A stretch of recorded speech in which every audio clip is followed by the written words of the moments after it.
আসসালামু আলাইকুম। আজকে আমরা রান্না করব তালের পায়েস। চলেন আমরা পায়েস রান্না করি।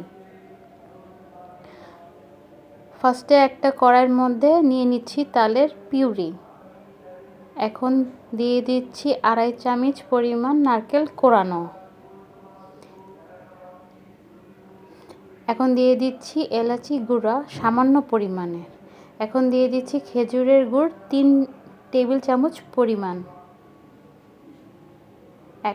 এখন দিয়ে দিচ্ছি লিকুইড তরল দুধ 1/2 কাপ পরিমাণ।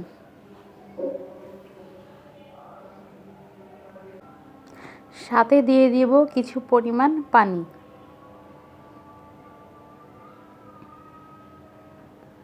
এখন মিশ্রণটাকে ভালো মতন আমরা মিশিয়ে নিব।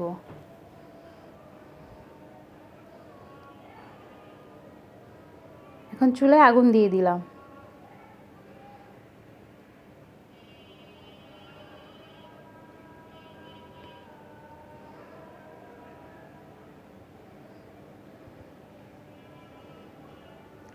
এখন বলক চলে আসছে, আমরা এভাবে করে নাড়ব।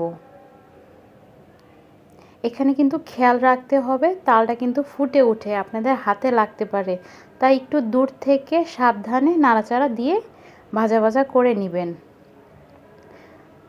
একদম গুড়ের কালারটা চলে আসবে, ব্রাউন ব্রাউন কালার আসবে, থিকনেসটা এরকম হবে। তখনই আপনারা বুঝতে পারবেন যে আপনাদের পায়েসটা রেডি। তৈরি হয়ে গেল আমাদের মজাদার পায়েস। এটাকে আপনারা লুচির সাথে খেতে পারেন, পরোটার সাথে খেতে পারেন। ভালো লাগলে লাইক দিবেন। Thank you.